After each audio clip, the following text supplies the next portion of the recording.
Even before the beginning of the Ukraine war, a perfect storm was brewing. Really tough on Russia economically, you need the Europeans on board. But the Europeans were too reliant on Russian energy. Putin knew it and leveraged that need to get away with most of his aggression in Europe. The fighting left hundreds dead and tens of thousands displaced, and reasserted Russia's military dominance in the region. What about America? Would America be willing to rein in Russia? We're basically leaving Europe in the rearview mirror. We shouldn't simply abandon it or give up on Ukraine, but it's not a kind of priority interest for the United States. The West chose to ignore Russia's protest against the NATO expansion. Then, when Russia reacted violently against the Eastern European countries seeking NATO membership, the West collectively chose not to give Russia a real lesson. Is there something wrong with this thinking?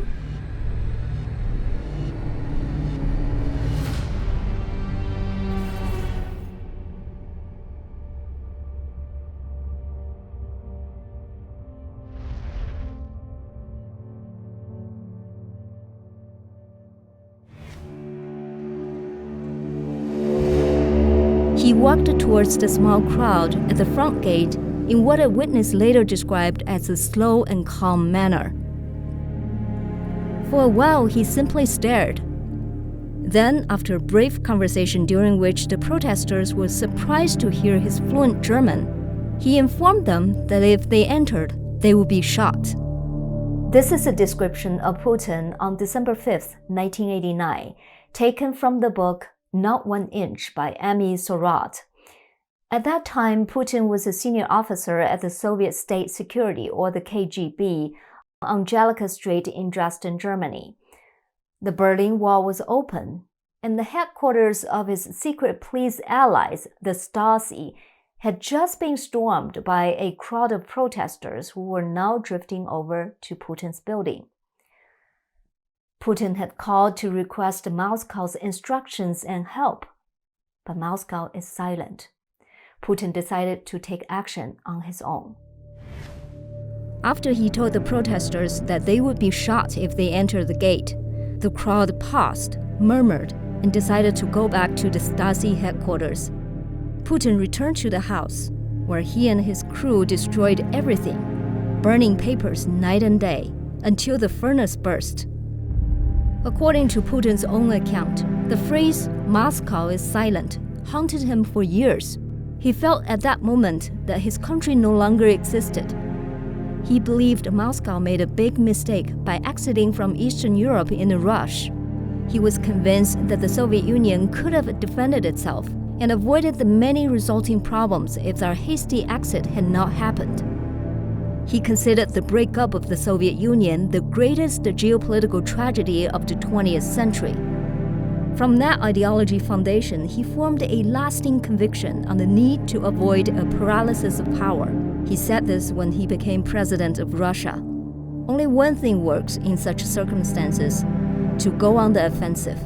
You must hit first, and hit so hard that your opponent would not rise to his feet. Putin's comment was made in reference to the conflict with Chechnya, and at a time when he was receiving death threats from the Chechens. He ordered harsh crackdowns on the Chechen rebels until they were scattered and destroyed.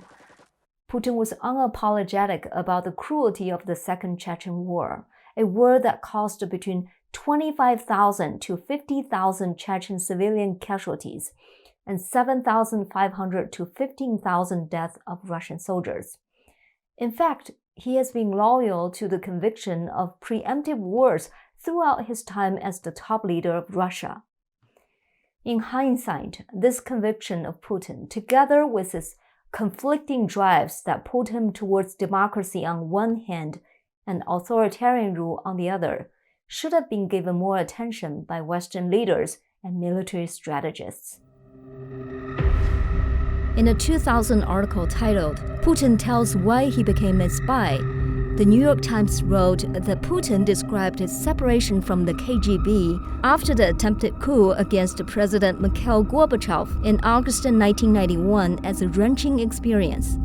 When he later stashed his Communist Party card and other documents away in a desk drawer, he said, He made the sign of the cross over them, as if laying that part of his life to rest. But that past would not rest. NATO's expansion eastwards and Russia's rejection from consideration for NATO membership, combined with Putin's consistent efforts to suppress the media and dissidents, led to mutual distrust between Putin and the West. That distrust made Russia's integration into the European community highly unlikely. Democracy has failed to be fully established in Russia. Where once there was hope that Putin might embrace the ideals of democracy, the world watched as Putin drifted away from Western ideals and towards his authoritarian instincts. Putin has expressed the idea of there being a Russian world. Experts continue to debate whether this means Putin has aspirations to revive the great Russian or Soviet empires by reclaiming lost lands. To that, Putin said, "Whoever does not miss the Soviet Union has no heart. Whoever wants it back has no brain." So which way is it? Perhaps to Putin, this is not a black and white question. Russian world could mean Russian dominance and a regathering of their one people, a term he repeatedly used for Ukrainians and Russians, but he likely understands that not all the Soviet territories can be physically rejoined to the Russian Federation. Domination can take many forms. Annexation is not the only way, and marginalization may be a desirable alternative. To marginalize a country is to make the leaders of that country completely dependent on Moscow, either by Moscow appointing Russian-friendly leaders through rigged elections, or ensuring that they are tethered to Russian economic and political security networks. Russia has been doing this with increasing frequency and urgency. For example, Russia pressured Kazakhstan to reorient itself back towards Russia instead of balancing between Russia and China. And just before the Ukraine invasion, Azerbaijan signed a bilateral military agreement with Russia, an agreement that country had resisted for decades. Russia has also made itself the final arbiter of the future relationship between Armenia and Azerbaijan. Belarus has also been completely subjugated by Moscow. In many ways, this is Russia's resistance to NATO expansion. During the early days of this pattern, NATO and America made a critical mistake. While ignoring Russia's repeated protests against NATO expansion, they largely left Putin's aggression towards neighboring countries unpunished. The first significant instance of this was the Russo-Georgian War. Professor John Mearsheimer, a renowned international relations theorist at the University of Chicago, had the following to say about the cause of that war. But then the big trouble starts, and it comes in the famous Bucharest summit, NATO's Bucharest summit in April 2008. Here in Bucharest, we must make clear that NATO welcomes the aspirations of Georgia and Ukraine for their membership in NATO. It's the Russians made this perfectly clear. This was unacceptable. Russia's deputy foreign minister said Georgia's and Ukraine's membership in the alliance is a huge strategic mistake which will have most serious consequences for pan-European security. Putin himself said Georgia and Ukraine becoming part of NATO is a direct threat to Russia. NATO's promise to Georgia and Ukraine was never fulfilled. A war broke out between Georgia and Russia in August 2008, 4 months before NATO's scheduled review of the two countries' applications to the alliance. The war involved Georgia, including its two breakaway states of South Ossetia and Abkhazia, and Russia.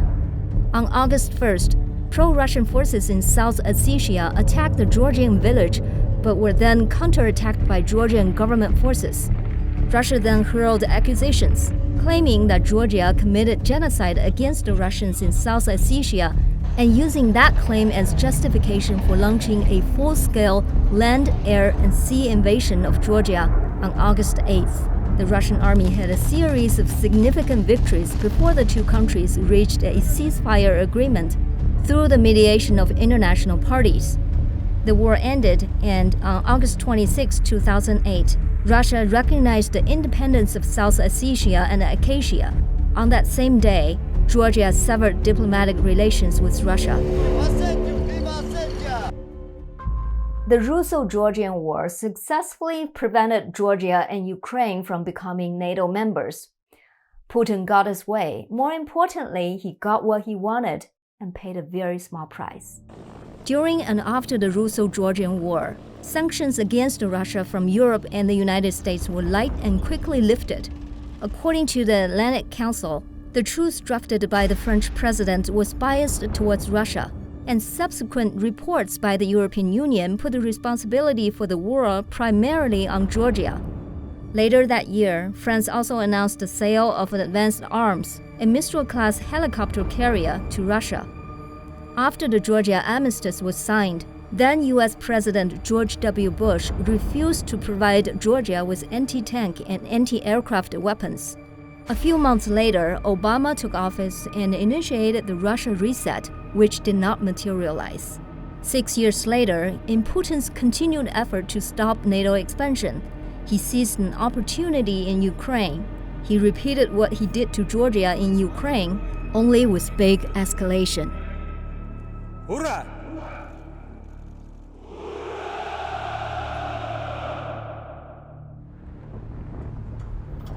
And my aim is that the main deep causes, the aim of the United States and its European allies, to peel Ukraine away from Russia's orbit and incorporate it into the West. Our basic goal has been to make Ukraine a Western bulwark on Russia's border. And Russia says, this ain't happening, period, end of story. And we will do everything we can to make sure it does not happen. That's the deep cause. Now, take it a step further. There are three key elements in our strategy. The first is NATO expansion, and in many ways the most important. Second is EU expansion. EU expansion is all about integrating Ukraine economically into the West, the way we are in the process of integrating Poland, the Czech Republic, Slovakia, the Baltic states into the West. And of course, we're doing that with NATO as well. The third part of the story is fostering an Orange Revolution. This is all about promoting democracy in Ukraine and in other places. As you all know, the United States runs around the world trying to topple regimes and put in their place democratically elected regimes. And for almost all of you, me included, it's hard to be against promoting democracy. We all love democracy. But if you're Vladimir Putin, or if you're part of the leadership in Beijing, when the United States talks about democracy promotion, that means toppling your regime. And you won't be surprised to hear this. They don't like that in Beijing, and they don't like that in Moscow. In November 2013, a wave of large-scale protests erupted in response to then Ukrainian President Yanukovych's refusal to sign a political association and free trade agreement with the European Union. Instead, he was interested in the Russian proposal that involved cooperation among the EU, Russia, the International Monetary Fund, or IMF, and Ukraine, which he believed offered more favorable terms to Ukraine. These protests continued for months without major incident. Until February 2014, when clashes between the protesters and special riot police turned violent, leading to the deaths of nearly 130 people. As you might imagine, the deaths ignited an already heated situation and led to protesters seizing control of Kiev on February 22nd. Yanukovych fled Ukraine, and the Ukrainian parliament voted to remove him from office that same day. 18 days before Yanukovych fled Ukraine, in the heat of the street protests, a recorded phone conversation was leaked between Assistant Secretary of State of the United States Victoria Nuland and U.S. Ambassador to Ukraine Jeffrey Pyatt. They were discussing their wishes for a Ukraine transition to an interim government and specifically the roles in which they hope to see the prominent opposition leaders. I don't think Cleach should go into the government. I don't think it's necessary. I don't think it's a good idea. Just let him sort of stay out and do his political homework and stuff. I think Yats is the guy who's got the economic experience, the governing experience. I just think Klitsch going in, he's going to be at that level working for Yatsenyuk. It's just not going to work. We want to try to get somebody with an international personality to come out here and help to midwife this thing.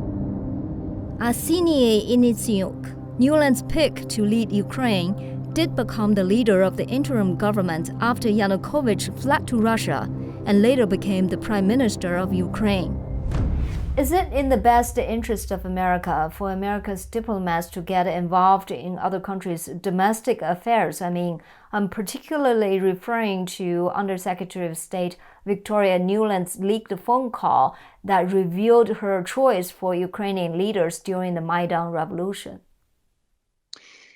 I think I hate to say it, but it kind of is almost, well, let me just put it this way. All countries meddle around in other countries' domestic politics. They always want to claim that only other countries do it and they don't do it. So Russia does it all the time.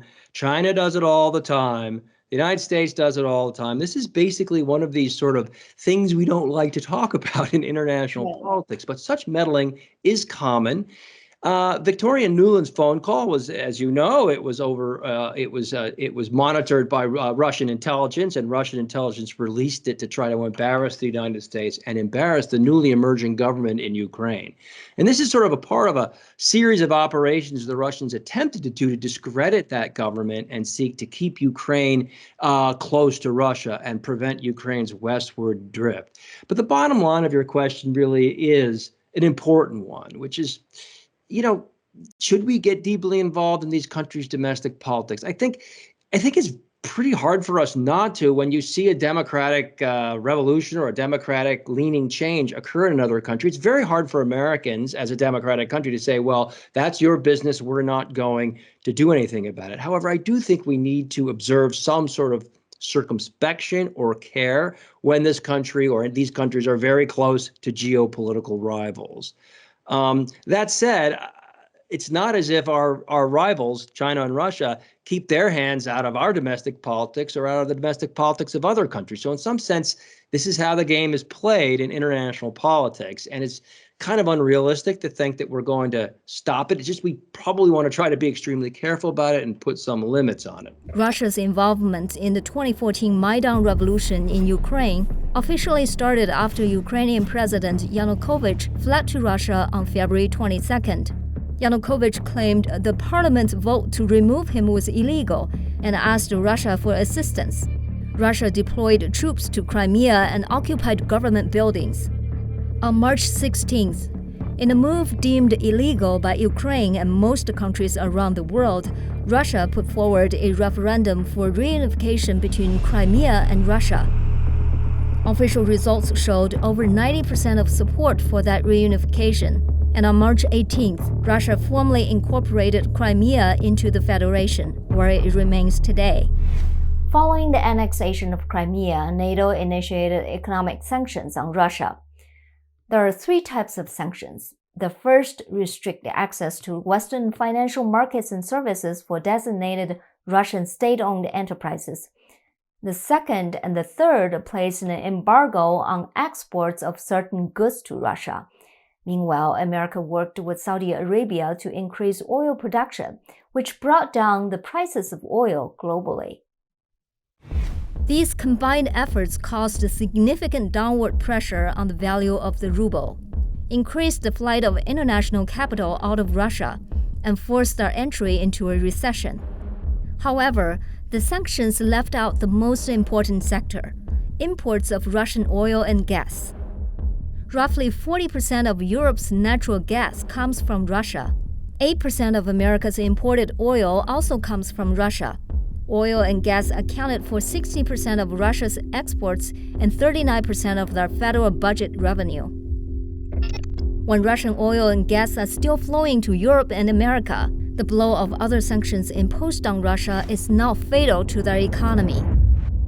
Why did NATO and America, on one hand, ignored Russia's protest against the NATO expansion for years, but on the other hand, wouldn't punish Russia when Russia invaded other countries such as Georgia and Ukraine to stop such expansion.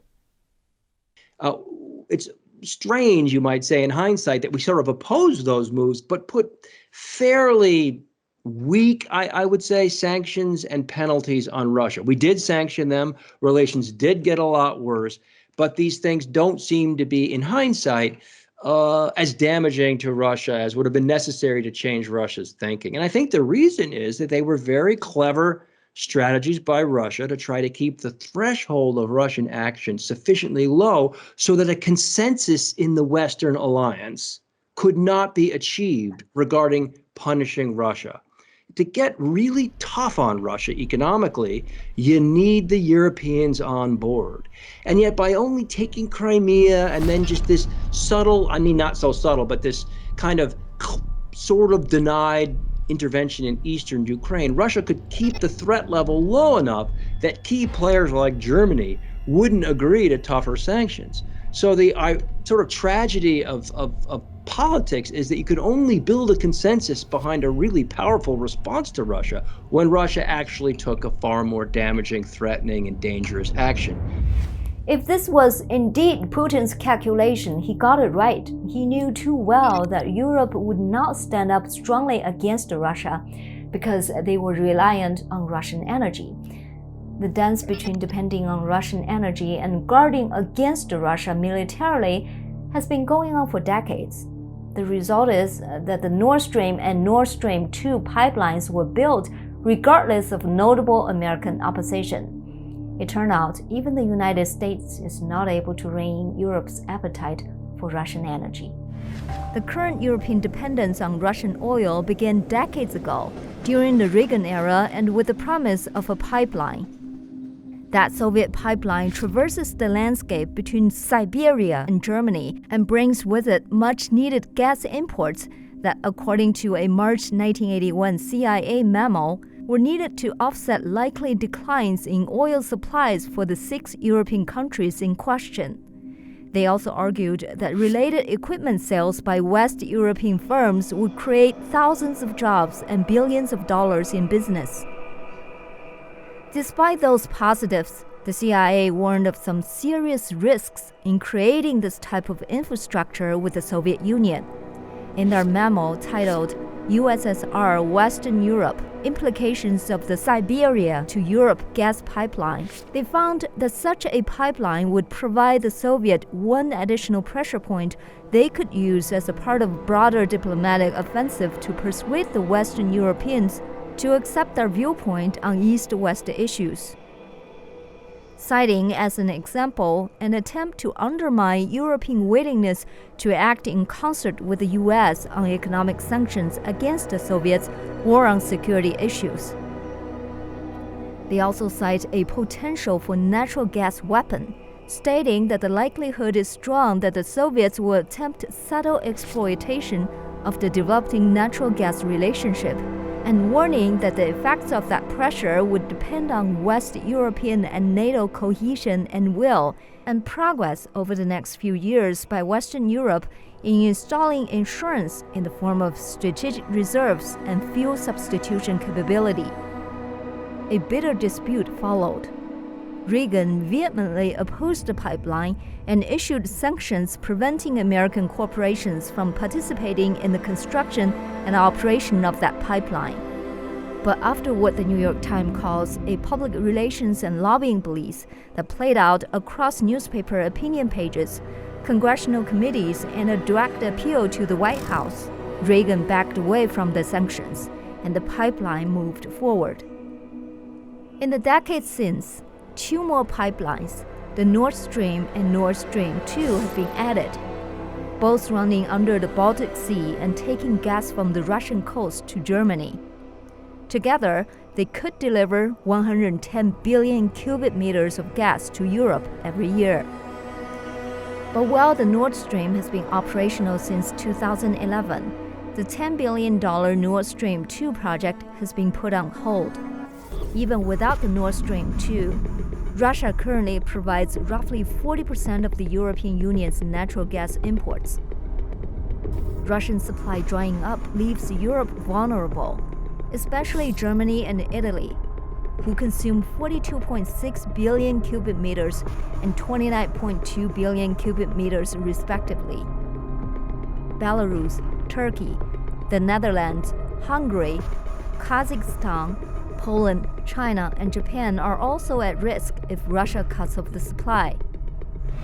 There may be another reason why Europe did not factor in national security elements when buying Russian gas. They have historically offloaded their defense responsibilities to the United States, leader of NATO. In 2017, for example, the United States' total national defense outlays amounted to $602.8 billion. This was the equivalent of 70.1% of aggregate spending by all NATO member states.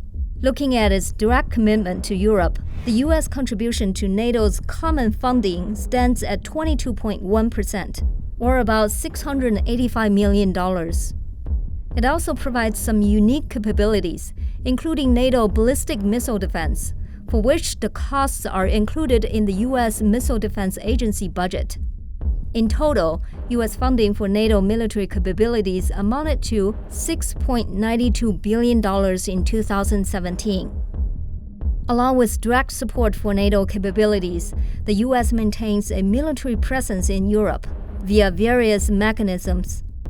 As of March 2018, U.S. European Command had around 70,000 active duty personnel, 2,000 reservists, and 16,350 Department of Defense civilian personnel. The annual cost for these forces are estimated at $20.3 billion in 2007 and $24.4 billion in 2008.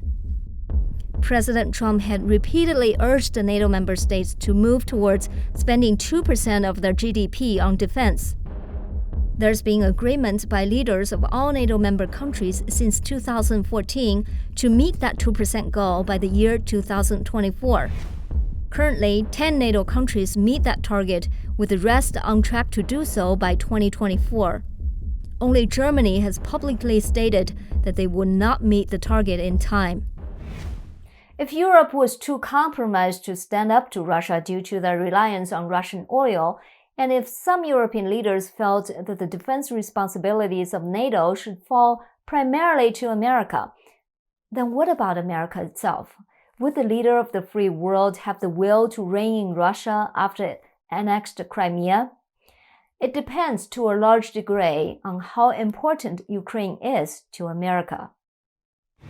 American officialdom, the foreign policy establishment does think that Ukraine is of interest to the United States, because if Ukraine could become democratic, and if it could become lodged in the West, and if it could become a stable, prosperous, Western-leaning democracy, I mean, that really would be it would sort of be a validation of the U.S. Western European liberal order. I mean, we like to support these things just on the grounds that it's the right thing to do. But there is an undercurrent that you can find if you look deeply enough that basically says something like the following. If Ukraine is separated from Russia, then Russia will never really be an empire, and it will be much less of a threat to the United States. I'm not saying that's the driving thing, but it's kind of in the background. However, having said those two things, namely the ideological or principled interest in just supporting democracy for the sake of supporting democracy, and the potential geopolitical interest in pulling Ukraine west, despite those two things, it is not regarded as a particularly priority interest of the United States, which is why the United States is actually, for quite some time, not pushing Ukraine into NATO. For sure, you can find some elected officials and others who will say that they want this, but at the end of the day, you have not actually seen, since that Bucharest move by George W. Bush, in the subsequent Obama and Trump administrations, and now in the Biden administration, you have not seen a big push for NATO membership. It's precisely because the cost of defending Ukraine would be exorbitant, and the benefits, I think, in the view of most top U.S. officials, would not be commensurate with those costs. It has a 1,200-mile border with a nuclear-armed Russia. Do you really think that's something that would be easy for the United States to defend. So at the end of the day, you see these arguments that it is an interest, and I think people do think it is an interest, and we shouldn't simply abandon it or give up on Ukraine, but it's not a kind of priority interest for the United States, as far as I can tell. While Ukraine is not in America's core strategic interests, it is without a doubt in Russia's.